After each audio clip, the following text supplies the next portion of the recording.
Welcome to another episode of The Second Coming. I'm here with Brother T. I'm your host, Jason Keeton. Thank you again for joining us this week. Love having you here. Love supporting you. Love your support for us. And again, you can support.truethought.org or like, share, subscribe. We love everything that you're doing with our community here. Brother T, how you doing? I'm doing quite well, quite well. The weather's getting warmer again, and spring is. It just feels like it's right around the corner. We're in March now, and March is one of my favorite months of the whole year, because it's just like new. It's like an explosion of growth and creation and love, and it all is just so beautiful. Where I'm at here, the trees are starting to bud and the grass is getting green, and it's really just one of my favorite times of the year. So I'm quite happy to be here with you this morning, Jason, too, as well. Well, thank you, Brother T. And I love having the opportunity to ask these questions and represent our community. And the question I have today, my daughter's down in spring break in Florida, and my question today is about drugs, sex, and rock and roll, and relating about but let's certainly sex, certainly wealth, and things that feel good to our soul.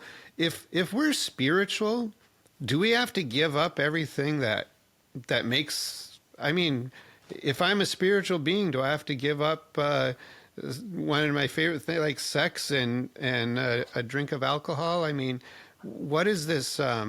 Is spirituality going to bind me to not have as much fun? And that's the question. That's a great question. Not having as much fun. So let's consider that, but let's ask for a little counsel, a little guidance to kind of join us in the conversation. Let's take a good deep breath.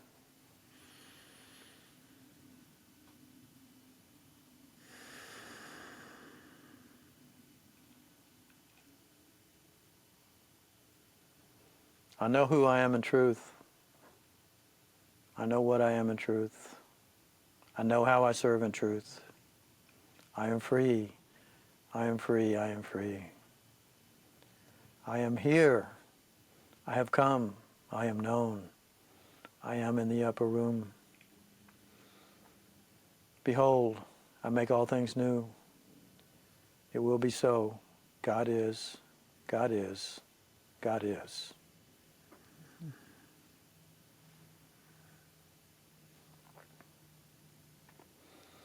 Well, it's really interesting the way you framed the question today, Jason, because it appears that unless you're having sex or getting drunk, you're not really having much fun.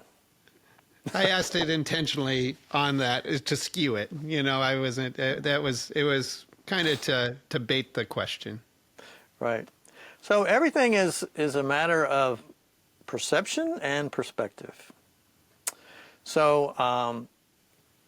I didn't meet the man, but there was someone I knew when I was early studying Buddhism, and there was this master Buddhist, and one of his students asks him, because they believe in celibacy, and they never have sex, and one of his students asked him, she says, so how do you deal with it? You're never having sexual experience, you're never having sexual climax, and how difficult has that been for you? He said, well, when you're climaxing all the time, that's a lot better than an occasional climax. When you know God, which to me means when you realize yourself, the ego can't even comprehend or even begin to imagining the literal ecstasy that you experience being at that level of vibration. Sex itself is actually an enhanced level of vibration, is it not? Right? There's a climax experience. When people are on their spiritual pathway, eventually they become celibate. And that's not to say that you don't have intimate relationships. Intimacy is not always physical. Physical intimacy can certainly enhance one's experience of intimacy, but in your connection with your, and ultimately your expression as your true self, Christ in form, you're experiencing such a high level of consciousness, such a high level of vibration, that what some might consider the best sex in the world is pale and almost meaningless compared to the ecstasy of self-realization. Now, that's not to say that there's anything wrong with sex. There is no judgment in God. And as we've talked about before here, you are responsible, right, for your choices and accountable to your actions. So in truth, in fact, the process of maturing and growing, and our bodies are designed to procreate, to keep the human existence, ongoing. And sex is a part of that. And sex is a beautiful thing. And sexual energy is the most powerful creative force in form. And that's why it's such a problem for so many people, because they're dealing with their emotions and their physical, drive to procreate, and it's just what the body does, right? The body needs to breathe, and the body needs to go through those experiences, and they're all valuable, and there's lessons to learn. But what I've learned from my own experience, and I've had a lot of experience with a lot of relationships, probably way more than my share, because I was so young. I was totally committed to, first it's how to get to the point where you can learn how to drive, and then once you drive, you got to get a car, and once you get a car, you got to get a girl, and then everything else goes from there. So getting really good at that process of being attractive to women was a big part of my growth and lessons, and I learned some pretty difficult lessons. What I've learned, and others have spoken to, is that until you really love yourself, you can't really appropriately love anybody else. And when we are expressing sexually, if we are making a choice of how we are, who we are being through that process, and of course we're either operating from the ego or we're operating from a higher consciousness, right? From love. So it's fear or love. And if we're operating from fear, then a sexual experience can be nothing more than a lustful satisfaction. And so we're still in the process of otherness and separation. We're not even hardly giving any consideration to our sexual partner, because it's all about us, and it's all about our experience, and we're separate from them, and we're separate from everything, and it's just about us. Whatever I got to do to have my experience and to satisfy my body and satisfy myself, blah, blah, blah, blah. And that is one of the most I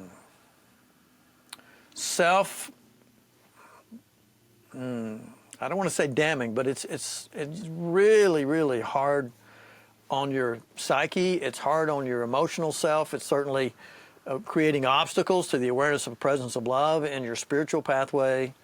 When you are giving your body away without consideration of those much more important things, which is, what is my relationship with the person I'm having sex with? And if it's not a relationship that is at least on a certain level, dimensionally, a fourth dimensional level of relationship, then sex is just a tool, and it will always, it has the same effect as judging somebody. You believe that the ego is already judged itself as wrong, right? You can't judge somebody for something unless you've already judged yourself for it as wrong. And so you project it, it's such a horrible feeling, you project it out onto somebody else, and then once you do that, now you feel even worse because every time you judge somebody, you're just judging yourself for judging somebody. The ego just keeps us in this cycle of judgment. And judgment about sex is a huge self-judgment process, because you'll condemn the hell out of yourself for having sex with somebody when you don't you don't care about them. And so indiscriminate sex is a process of self-punishment. And it may be fun for about 15 seconds. Those last few seconds are great. But the after effect of doing it carelessly and lovelessly is brutal to the self. And so you don't need to avoid anything, because you can learn lessons in the low energy of the ego mind, or you can learn those same, because your soul has set up a process, and you've got some lessons to learn, and that's why you came here, because your soul is growing and maturing, and it knows what it needs to grow through, and you're going through it with it, right?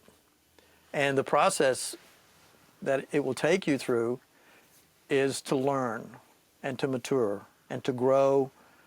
We could say spiritually, but we're really growing as an aspect of God, to become to a point where we can be more of God as who we are being as. Right? So I can learn those lessons the easy way, or I can learn those lessons the hard way. You can't do it wrong, and you will learn the lessons, but the choice of how you learn is strictly up to you, and you have to be and will be responsible to your choices. Go have fun, play. I was a wild child. I mean, really, I was a musician, traveling around the country playing music. And right. With your long hair and your drums. Long hair, indiscriminate sex was a part of the deal. And I came away from those experiences feeling like I was cursed, because it made it difficult for me to have meaningful relationships and being able to figure out how to have meaningful relationships, because it was always just about the sex. And it wasn't, more than momentarily, it wasn't satisfactory at all. Which is going to lead me into my next question, that I think people get confused when I bring up this word tantra as sex, but it's not really sex, is it? Sex is just, if it's part of it at all. I mean, I've been to tantra classes where they didn't even discuss sex. I think that's a misinformation that people have. But I know you have education and awareness and are versed in tantra. How does tantra play into this sexual energy and our connection with God energy and creativity? Well, Tantra is, we had Michelle Nelson. She did a podcast with me here on the Second Coming a few months ago. And she kind of is helping people through Tantra discover, I'm going to say, elevated experiences for themselves. The foundation, let's back up a little bit. The foundation for Tantra is about Kundalini energy, right? And so Kundalini energy begins in the base chakra. So now we're talking about chakras, right? We're getting really in the woo-woo here, but so you have these chakras. Some people say 7, then there's 12, and then maybe whatever. The body has different levels of its ability to open up a channel, and then the crown chakra, when that opens up, boom, now you are becoming a channel, right? Because the love energy is flowing through you, right? All that. And so people have claimed to have become, have enlightening experiences. And you mentioned drugs, right? So you can put all these things in one little basket if you want to, right? If I can have a peak experience through sex, Tantra is elevating the sexual experience, if you will, to a more spiritual intention, possibly. But if you're having indiscriminate sex with partners and you don't even know what their name is, I mean, you don't have any relationship, that, to me, it still is not appropriate. Now, if you are using this construct of expression to, basically have sex with yourself, as Michelle calls it, and open up your chakras so that the Kundalini energy can be released and you can have these heightened experiences, spiritual experiences, that's great. Right? And you can do that with, we've talked about it, you've asked about it, ayahuasca as an example. And then I think THC has been an aid for me to get my ego out of the way, because THC kind of gets the ego to settle down, and it's not where alcohol enhances the ego dramatically. You become Sure. a real difficult person to deal with when you're drunk. But when you're high on marijuana, you're just kind of pretty quiet, and you're not going to ask anybody to challenge them for a fight. Right. Two completely different, vibrational fields. So sex, drugs, and don't forget rock and roll. I mean, you did mention it, right? These experiences of, just having music and the vibration and just being in the energy and with other people. And that's that happy energy, joyful, yes, these are all great learning opportunities. They're all great learning opportunities. But at some point on your journey, to advance any further towards self-realization, you have to start working with your mind, right? You have to start working with your mind. And what you have to start doing is getting the ego under some level of control, controlling the ego, which is really to ignore it. It's the one thing it can't defend itself from, is you ignoring it. So all of these things that we're talking about are egoic activities, right? They all are. But at some point, you have to start setting the ego aside to be able to make space, presence, and being. We talked about that last weekend, or last episode, if you will, here on the Second Coming. You have to move into presence and in a connection with your true self, and ultimately to be expressed as your true mind. That's where the bliss comes through, the real joy, the real happiness of peace can only be discovered. And, you can go down to these summer children, doing, and, they are, your mind doesn't fully develop until you're 26, and I don't think you really become an adult till you're about 40. But because, at least for me, I was such a child in my 30s. But the point I'm making is, at some point, after all of those experiences, have them. No judgment in God. There's no judgment in spirit. You're not being judged by anything other than yourself and maybe your neighbor, who's also judging themselves and projecting it on you.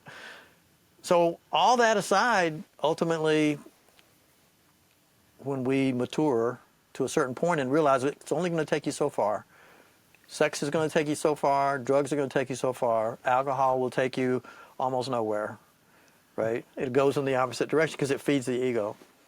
But having fun and being loving and entertaining with your friends and family and neighbors, it's great. That's all great.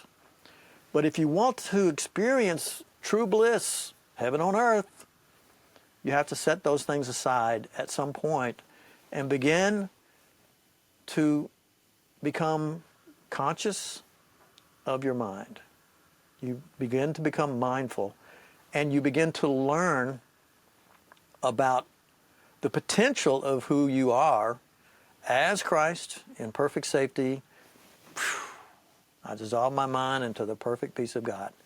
That's real happiness, real joy, real bliss, and it's available, and it is way, way higher conscious vibration than casual sex. Yeah. Yeah.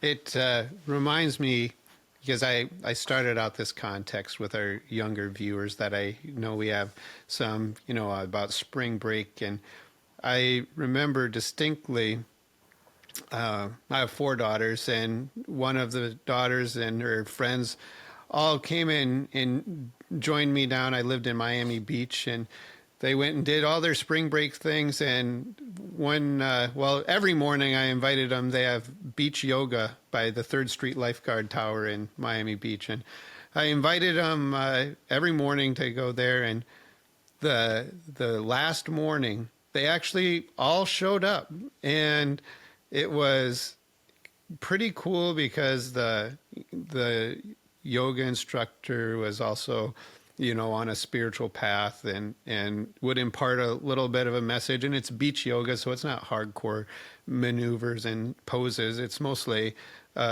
togetherness in a community and with nature and God's energy at sunrise. And it was amazing to me afterwards, even these young minds, that was their favorite part of their whole spring break was, being there, watching the sunrise on the beach and the ocean come in and just being at peace and being in that vibration. You would have thought it would have been the cute boy or the music or the buzz before before the headache and stuff, but it wasn't. It was being in that God energy. So, Well, I don't know how many times you use the word being. Yeah, being just then, but yeah, the best part of that vacation sounds like the being part. right. Yeah. And so we talked about that again in the last episode or earlier episode, presence and being. The real joy of life is being present to it, right? But again, no judgment about any of those things as growing edges of our spiritual journey. But also recently you talked about indigo children, right? Absolutely. I have a granddaughter who is an adult, in her 20s, but I don't think she's ever even had a boyfriend. She has she probably has some desires there, but in her mind, in her consciousness, there are other things that are more important than than not having good discretion about the choices that she makes, right? This is about choices. It really is. It's about making good choices. We grow and learn and are accountable to our choices. So all that to say, as we return in future incarnations and we are advancing consciously, we're not exploring those things anymore. We've already transcended those lower levels of the ego's ability to keep us distracted. And we much more quickly move, I believe, into more important ways to live our life with integrity and consciously and through appropriate, discernment of the choices that we make. Yeah. And you see this, I had the opportunity when I was traveling to go to a lot of yoga festivals and music festivals, and a lot of the things that you gather. I encourage everyone to go, but it's quite easy now to look back and see which teachings were egoic and which teachings were really there to try and bring you closer to spirit. And I think that's just part of the journey and part of the learning. I can look back now and see it a lot differently than when I was sitting there taking in, a teaching from a guru or something like that. I just look back at it as part of the journey. Absolutely. Everything is. Yeah. God is. God is. God is. It's all God. All of it. Every part of it is contained within God. God creates more of God within God, not outside of God. And God is not outside of us. We are within God and God is within us. We are one. And nothing is lost and nothing is wasted. And all of these things are just different ways for us to find a return to our true mind. So while other people will, depending on their conditioning, condemn certain activities, especially sexual activity, has been highly utilized to shame people, to torture people, to abuse people, and even to kill people. The purpose and the objective is to be able to see through what looks like something's wrong and know that God is there and see God. And the only way to see with that vision is called the vision of Christ, is to become that expression, is to give way ultimately from all of the egoic ideas and wild, activities to become who you truly are in God, in form, more of God. That's the second coming.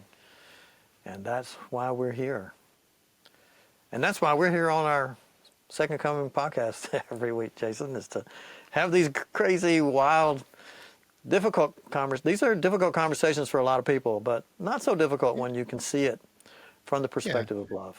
And something to bring up also, I think, there's no value in judging the past. So, I mean, if let's just throw it out there. Let's say you had a life as a prostitute. There's even examples of this in the Bible. Self-judgment of anything has no value. And I just I want to know that this community is a place of love and a place of learning. And there is a value in it because you learn through it, right? So if you're learning, it has value, and you came here to learn, right? But now you've tiptoed into the next level of self-awareness, which is called being conscious of innocence. And no matter what the world might judge or you might judge yourself for doing, ultimately you have to quit sweeping your past under the carpet, under the rug, and bring it out and be able to see the perfect, beautiful innocence underneath all the ways that you expressed and have judged yourself for, because you're innocent. By reason of insanity, you're perfectly innocent. And we have to awaken to our true innocence so that we can accept self-realization that brings us into a high state of consciousness, because in that vision, and I love calling it the upper room, this higher level of consciousness, because there is nothing but innocence. But you can't leave part of yourself behind. You have to bring all of yourself to the party, right? And so you have to begin forgiving yourself, moving back before you gave judgment. What's there before you gave judgment? Innocence. So no matter what you may have thought you did or didn't do, what was really happening is that you were learning about how to make choices that can lead you ultimately to self-realization, so that you can begin to really know your perfect innocence. Jesus said it this way: you're neither behind the point of perfection nor advancing toward it, and you must see yourself therefrom. I love that. I love that. Well, thank you, Brother T, for your enlightening comments. And for you, daughter, down in Panama City, maybe you should sit there and watch this podcast before you go out tonight. Or not. No Right? shoulds. No shoulds and no shouldn'ts, Jason. That's right. No judgment. Maybe it's just better that I'm here and meditating here in Ohio. So These are your lessons. right. Maybe these are my lessons. Absolutely. And mine, brother. I'm right here with you. Yes. Yeah. Well, like, share, subscribe. Thank you so much for being part of our community.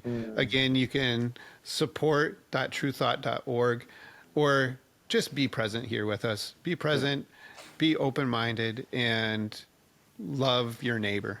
So Yeah, hey, and if you got what you believe is a difficult question yeah, that you want to give to Jason, just type it in down here in the comment section. Let us know what you would like to learn, or what question would you like Jason to consider? Because Jason, I think the audience should start giving you, because I know that you've been kind of coming up with all these questions, and it's been fantastic. Not to take anything away from it whatsoever, but I'm going to challenge you. I'm going to challenge you to challenge our audience to help you, start giving you some suggestion for questions that they have, that they would like us to consider here on our podcast. The second coming, no one left to crucify.